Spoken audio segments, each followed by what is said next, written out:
Let's wait for 1 minute if people will be joining, and we'll see. Yeah, or should we start just with good mornings and people will, because this will be recorded so people can watch this afterwards. So good morning everybody. Good morning, Henrika. Good morning everybody, and good morning Minna and Hansen. Great to be with you. We're so glad that you're with us. Today we're going to be talking about very, very interesting topic, self-awareness. And I feel personally that this is something that I hope in 30 minutes I can even learn something myself, because this is a very interesting topic. And I feel like I think a lot of people are struggling with some things that we can help today. Yeah, watch out what you're saying, because in 30 minutes we can do a lot. It I seems know, like it's exactly. not much, but as Absolutely. you're asking for a lot, you'll probably get a lot out of this. That's Hopefully. true. That's true. So it's 1 minute past. So I think, should we slowly keep starting? Yeah. We have some people. Okay, so we have here as a technical expert. She'll be letting people in when they come. Good morning. Good morning to everyone. Yes. So, we are having talk about self-awareness, and we are about to start with the self-criticism. And yesterday we were talking with Henrika that actually when you change your identity, for example, when I used to be lead of marketing, and I had a own team and international field, my identity was totally different than now when I'm shifting for entrepreneur. I've been having some thoughts inside my head that's saying like, are you capable? Can you do that? How is it going? And of course we are kind of like getting those self-criticism and those kind of feelings all the time, but especially when you kind of like identifying yourself completely new way. Yeah. Absolutely. Yeah. And I can relate to that as well, because I feel like there are days when I'm just sitting on top of the world, I'm on top of my game, and then the next, I feel like there's a mean girl inside my head, a negative narrative that keeps telling me that I'm not worth it, I'm not capable. So I think it's very interesting that we're talking about self-awareness today. Yeah, and thank you for sharing your both sort of stories and how you relate to that. So yes, I first of all, just what do we even mean here by self-awareness? Well, I just like to start about the most simplest thing of it's just being aware of yourself.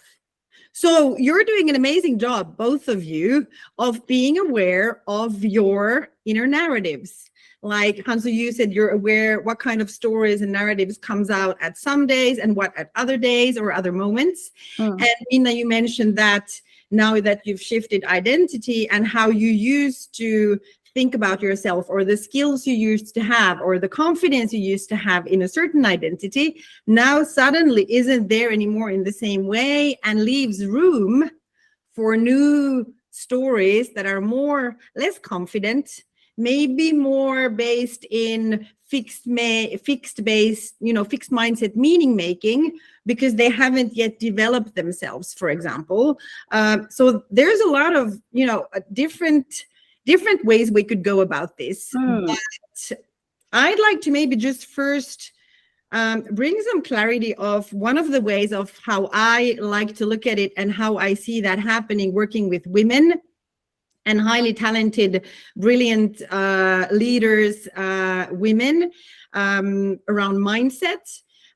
It's that when women, especially women, when we struggle around a specific area of our vision and have tried to make something succeed for a while, for example, and haven't had yet the success that we are expecting or reached our goals yet, then we, especially as women, we tend to stay stuck in fixed mindsets and meaning making and shame-based meaning making, way more than men do.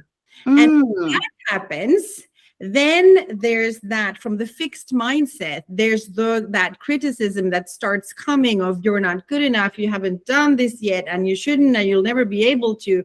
So just understanding that it's like a very human, natural mechanism going on.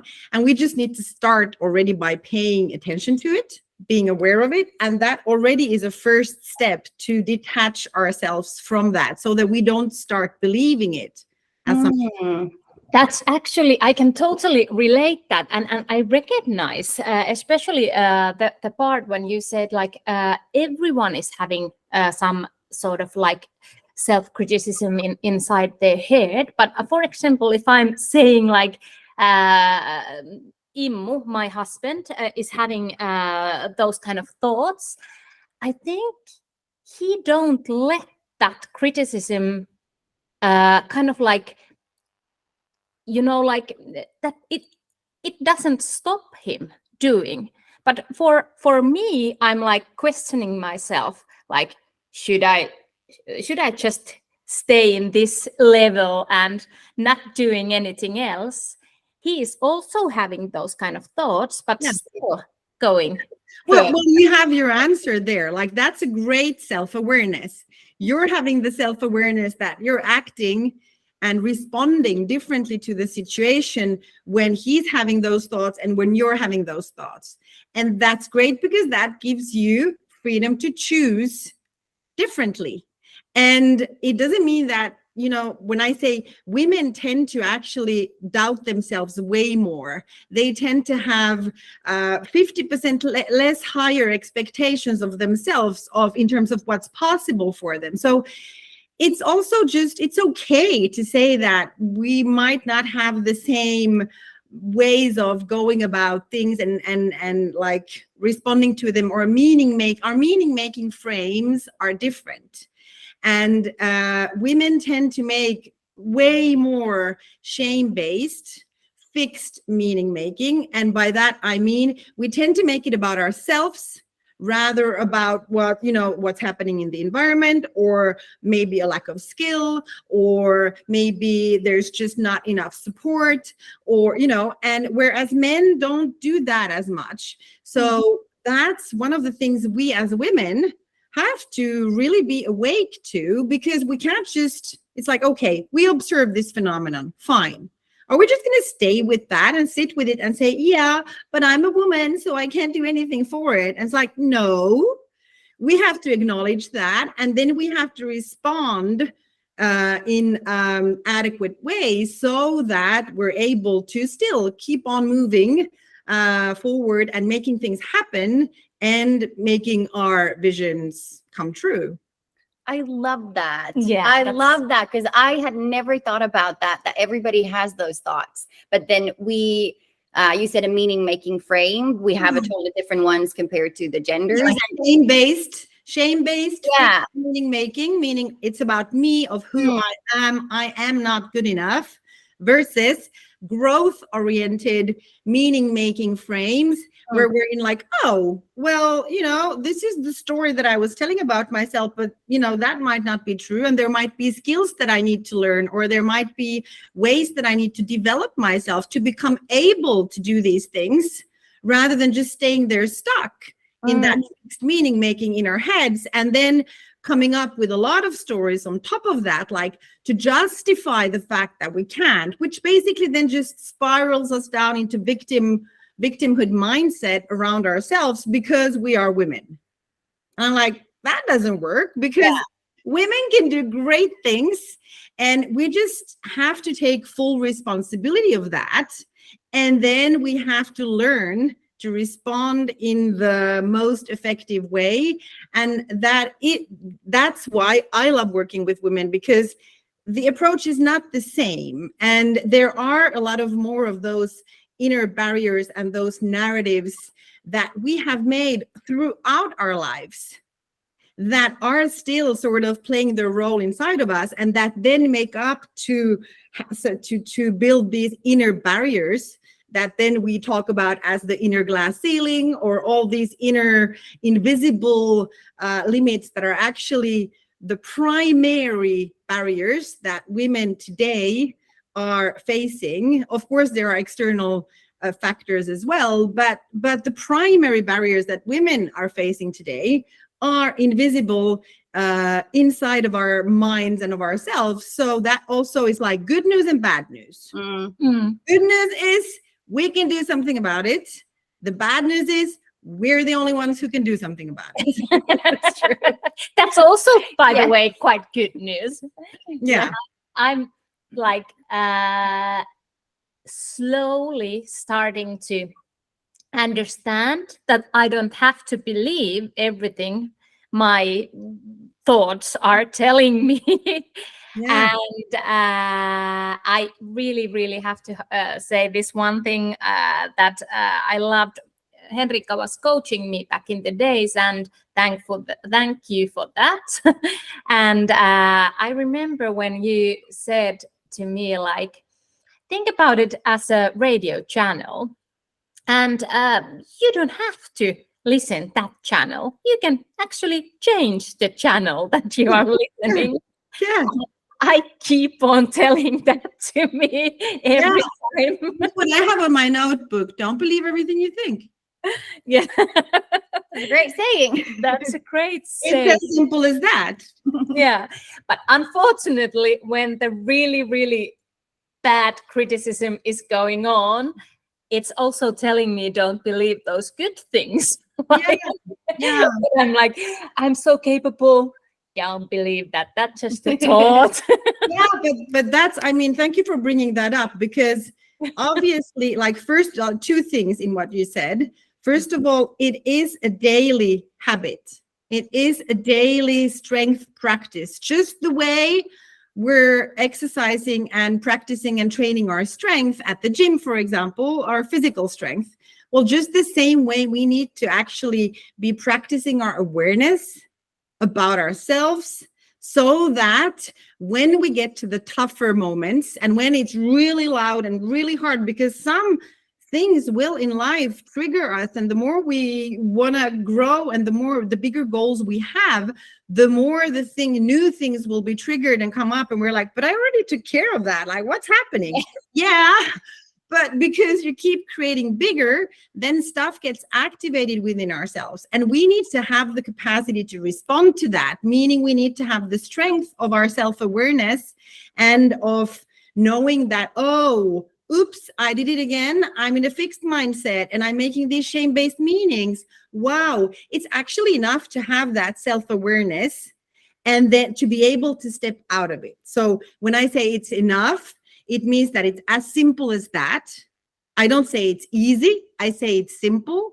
And the easy part, that is something that is an outcome of the practice that we all have to make. Actually, the more we practice it, the stronger we become in self-awareness. And it's almost like it's really hard to go like overboard in our busy everyday human lives. It's hard to go overboard with self-awareness, even if we're an extreme person and a radical person. So I'd say almost like there's no danger in practicing self-awareness daily, everywhere, as long as you still keep doing stuff and you don't get stuck in every little detail. But it's important to practice it in beforehand, proactively, so that you are ready to face whatever comes along your way, and so that you can keep on taking on bigger challenges. I love how you brought up the when you keep creating bigger, the same things, the triggers keep coming up back, the same ones. Because I've noticed that myself, and I feel like, am I going backwards? Like you said, I just took care of that. Like, why does it keep coming back to me? But that's a really good reminder that when you keep creating bigger, stuff keeps coming back. Yeah, and so and can I add just to that, because that was the second part of what you also said, Minna. It is, so that's a good sign that sort of, yes, you are moving to some forward and you're moving to bigger next levels with your goals, but also it doesn't have to be that way.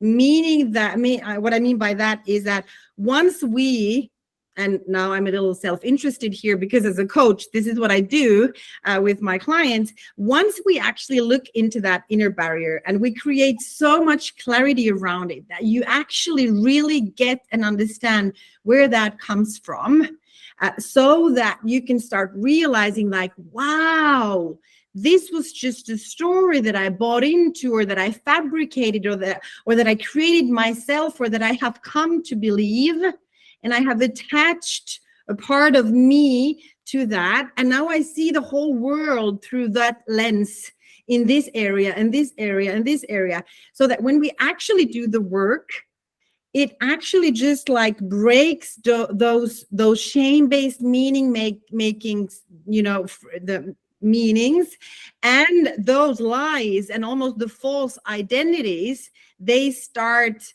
like being disrupted, and we get to the deeper truths of who we are. And when we get to the deeper truths, which is like sort of like underneath those false identities that we've built up our whole lives, that's when it doesn't sort of have to come back. I love that. There's a big light bulb right here, right now. I think we could talk for Forever, days yeah. and forever, but because this is such an interesting topic. But you had some slides, and we promised to talk a little bit like how to use self-awareness as a tool for success. And I'm gonna share these. And before, can I just share one more last thing to the thing we just mentioned about? So it's not about going to the opposite. Like you said, like some days when I'm having these critical thoughts, it's really hard to go to but I'm great, it's amazing. So that's what I'm referring to. Like, it isn't about jumping into the opposite of where we were, because that's just like sort of lying to oneself again. Like, you might feel better in the moment, but it's sort of like a candy. It's not healthy food. It's not going to really nurture you and nourish you for like a longer time and in a sustainable way, because it's just going to give you a shoot of good mood in the moment. It's really for those things not to have their grip on you and hold you back, and then result into all of these things that we talk about, whether it's like self-sabotage or resistance or backsliding or imposter syndrome or whatever we call them, and however they show up in our lives. It is possible to get free from those inner dynamics by doing the inner work of practicing self-awareness and working with someone who will be able to help you actually dismantle those and disrupt those inner programs almost, and stories that are having a big effect of how this is the way I think of myself, and this is who I am, this is what others are, and this is what the world is. And we have loads of those that are affecting how we make decisions, how we perceive different situations, how we perceive ourselves, the habits we make, the behaviors we have. So it's just having a massive impact. And that's why it's so important to do that, like inner work, and not think that it has to be like this forever. Before we get into those steps, just one question. Do you see in your line of work, because you work as a coach, do you see any like common blind spots or patterns that people have when it comes to self-awareness? Yeah, well, I like to look at myself as a power partner rather than a coach. Like, coaching is one of the tools that I use, but in the women-centered coaching, it's so much more holistic and transformational, and there are different levels. So it's really about creating that safe container of growth for women to be able to then start doing that inner work, and even just expanding the vision, because as I told you, women tend to have 50% like their expectations 50% lesser than men with the same economical and social background. So that means that we first even have to start help women expanding their vision so that they can get to what they actually really want. And what's possible for them, and then work with those inner barriers. But the common blind spot, like, there are these patterns that you can see, you know, when it comes to leadership or impact, when it comes to love and relationships, when it comes to prosperity or success, there are these certain types of stories that you see more or less coming up. And then there's always the three most common ones: the I'm alone, I'm not enough, and I'm invisible. Like those are the three main ones that are just like, I mean, we all have these, and they all affect us more or less based on how much we've already worked on them and ourselves, and how we've made meaning and what's our background. And that's really unique to every person. So I'm very lucky to be able to go into a unique adventure with each client, and then discover what's going on. But of course, there's a process, there's a method, and there are these certain patterns within these life areas or themes that we work that come up more often. But then how they have been made, the specific of it, the unique flavor of it, it's always just really personal to that person. And once we get to the wow, now I see how I've made up this story and how it's been affecting this and this and this area in my life. Wow, that's when the clarity actually starts to dissolve all these inner barriers in a way that then you just let it sort of, the client becomes able to observe them with a distance and a detachment, and then we can start, you know, helping them break through into a new power story and then build up a growth pathway to get closer to their goals. Very interesting. I totally recognize some of those things that I'm still doing, like, and it's a really good reminder. And I think I need help again.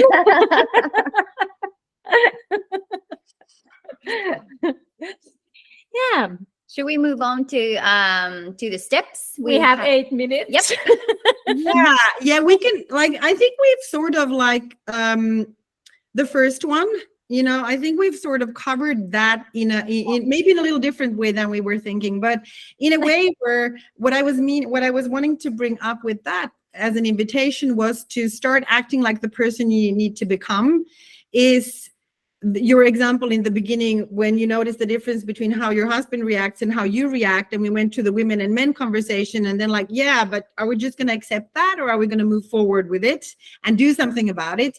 That's already one of the one of the points of that, where it's starting to pay attention to ourselves at the level of identity, higher up there, rather than just paying attention to our behavior, which is there on the lower part of this. This is Robert Stilt's neurological levels, which sort of wants to show the fact that when you work on higher levels and with your identity goals, or your like, who do you want to become, based on the things we were just talking about, then that sort of ripples down into the values and beliefs and the skills and the behavior. And the traditional approach, or the masculine coaching approach, often just also focuses on the skills and the behaviors and the environment. But really this, especially the women-centered coaching, but it's really about thinking about and focusing and paying attention and awareness of, who do I wish to become? Well, what does that person that I wish to become do differently? What's required for me to how do I need to think? How do I need to behave? How do I need to act? So just to show the fact that it's at that higher level, and when we work there, then it sort of ripples down into the other areas, and has an effect on our values, and our beliefs also change, and we become aware of the skills we need to develop to become that person and how we need to behave. So I think we could go to the next one maybe. Yeah, but this was really kind of like visually easy to understand. Thanks for bringing that. So then so we wanted to also share a practice, because as I said, the self-awareness part, it's not just enough to just realize it once and then think that we'll be ready for all what life has to offer as challenges, or or the big goals that we want to set for ourselves, it's really a practice. Like I like reminding my clients that it's like washing your teeth. You're doing it twice a day, right? So self-awareness and having a practice around that should be at least twice a day as well, because this is really about your inner health, vitality, and hygiene, so that you are able to tackle the things you've chosen to tackle. And so I wanted to, these are the 5 Toltec agreements. I don't know if you know them, but I wanted to give a clear framework also. There's this book, the 4 agreements, and then there's the 5th agreement. I like these. This is like ancient Toltec wisdom. And I like these because they're very simple to keep in mind in our everyday lives. And as a way of, instead of just mindlessly thinking or automatically behaving, well, actually, sort of set these rules or new agreements with oneself that, oh, well, I'm going to actually, number 1, become impeccable with my word, meaning I'm going to actually just pay attention to the fact that I'll say things that I only mean, and I won't throw just whatever out of my mouth because I'm triggered, or because I'm angry, or because I'm sad, or because I'm disappointed. It's like I'll actually pay attention to what I say and honor the power of my word. So yeah. So the why I wanted to share this was just that when you start paying attention to these, this is a great way to practice self-awareness, because it has you stop from the, oh, well, usually I do this way and I just blah things out. Yeah, like, of me. Yeah. I mean, we all do this. This is a lifelong practice, but very simple, very practical, pragmatic, but a lifelong practice. But I wanted to give these tools. So be impeccable with your word. Don't take anything personally. They sound simple, but they're super, we all get it. Like, oh, wow. I immediately usually pops out for people like, oh, wow, yeah, this morning I really took some so that, and then the don't make assumptions, like have the courage to actually very difficult. Yeah, to slow oneself down and ask a question rather than having a lot of assumptions and then ending up in like really big misunderstandings or conflict or drama because we just didn't take the time to not make assumptions. When you're having birthdays or Mother Days, no assumptions. Or no assumptions, no expectations. Or then if we have expectations, then be impeccable with your word and ask for it in a non-victimized, non-dramatic way. Then we come back to that again. And then the 4th one, I also really love it because it brings a lot of love and compassion into this high-level practice, which is always do your best. Like you won't be able to do your best the same way when you're sick, when you're healthy. You won't be able to, when you're tired, when you have a lot of energy, when you have 3 little kids, or when when they're bigger, or you don't have kids, you won't be able to do your best in the same way. But if you practice these and then you remember that always do your best, then that will avoid the self-judgment, the self-abuse, the inner critic, the regret, all of that as well. So it's like a virtuous cycle in terms of the inner critic that we were talking about in the beginning. And then the 5th agreement, be skeptical, learn to listen, which is using the power of doubt and not believing anything, not even yourself. We go back to the don't believe everything you think. And also don't just take other people's or your own word for granted without listening to, is this really the truth, or is it true for me? And then sort of like combine that being skeptical, but also learning to listen, so that it doesn't become just that, I'm skeptical and I don't believe anything that anybody says, but yet you actually also combine it with that learning to listen and actually listen, try to even practice learning to listen deeper than the words only. That's well said. Yeah. Oh my God, our time is running out. I can't believe this. I Or love actually, this slide. I can, but but somehow I was saying 30 minutes is really short, so maybe just one slide is enough. But so I hope at least you get some visual representation of how you could think of these tools and how you could play with them. But anyway, there are the books for that, so you can find them. And the third, because we said we promised 3 tips.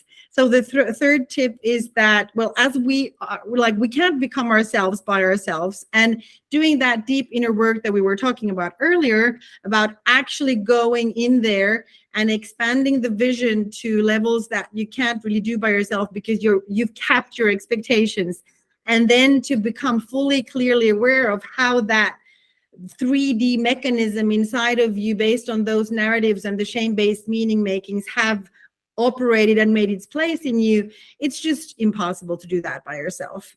And first of all, and also human being is not a solo sport. So that's why the third option, I would say, well, hire a professional coach or help or some kind of person who is professionally able to both create a safe growth container and who has the tools and the experience and the knowledge and the life experience of modeling that themselves in the way they live their lives, and the professional approach to be able to help you. So a little self-biased proposal as a third point, but still I do really believe, like, I also work with people all the time, professionals helping me get to my next levels in various areas. So then my third suggestion would be to hire a coach and have somebody support you and believe in you, and just hold that safe space and leading the process so that you can actually let go of the control and get to these deeper places. So that's why we put this offer. This is also the courage that we need, that we are investing ourselves. It's also kind of like for me as well, like in a sport, in a healthy way to live. We all need support. It's difficult to be by yourself, and we are able to make those good decisions, maybe even daily, but you have to do so many times in a day a good decision. So one wrong decision, it's very easy to do. So and so much. Also, just to bring it back to the, to really irreversibly transform something is different than doing incremental changes. Like, that's the incremental changes you can do by yourself, but actually really getting to dismantling those inner barriers and programs, it is, I would say it's impossible to do by ourselves, and we're not supposed to. And also in addition to that, working on these things that are really that have a massive impact on us, doing it with somebody can also be fun. Yeah, and it doesn't have to be serious, but it's like, oh, I actually really see how I've been operating. So it's super helpful. And especially, like, we as women, we have potential so way more bigger than we can see, and we need other people to reflect, to mirror, to amplify, to activate those potentials, to help us just break through those barriers and help us create new power stories on an identity level, that, as we showed you, so that it can then trickle down into our behaviors and skills and values, and just so that we can become ourselves and the ones that we truly have the potential to be, and so that we don't stay capped at those 50% level of expectations. Or this one is also like knowing that women are held back by fixed and shame-based meaning makings 80% more than men and boys. That means we actually owe it to ourselves. Exactly.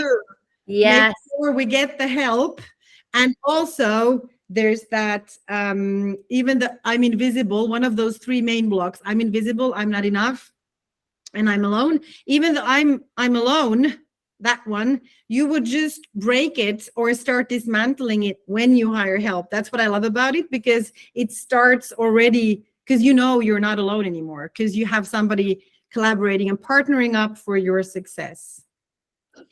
That's a good way to stop it here. Yes. Well said. Thank you so much, Henrika. I have to be say, with every us. time when I talk to you, Henrika, I feel so empowered. It's been so lovely to hear, and I think this has definitely triggered myself to really work on my self-awareness. You said twice a day, was it? Minimum. You can start with that. Yeah, I'll start with that, because there's a lot of work. I recognize myself in some of those slides, that there's a lot of work in myself, and I realize that that's a lifelong process, but I feel so empowered about it now. Oh, I love hearing that. I'm happy to hear. Me too. Yeah, and you know, you can use those Toltec agreements to use them among, you know, with yourself intimately, but also as you're working together, it's a great way to just hold each other accountable and bring out those conversations and share the, oh, oops, I did it again moments. And also sometimes, you know, when we work together so closely, there are really interesting stuff that come up that challenge us, or in our relationships, we can give it to our partners as well. And then we can ask them to hold us accountable, and we can hold each other accountable. And this is the way we grow. So even before hiring professional help, or in addition to hiring professional help, it's really great to have people in your surroundings with whom you can actually hold each other accountable, because that's one of the way that we can grow together and we can help each other grow. And it makes it also so much more fun when we add that element of humor to it. Absolutely. Absolutely. Have a lovely day, Henrika. And thank you so much for joining us us. as well. Thank you. Thank you so much for having me. It was lovely to have you. Welcome as another always. time as well. Okay. Bye-bye. Have a lovely day, everyone. Have a great Thank you. Bye-bye. Bye, everybody.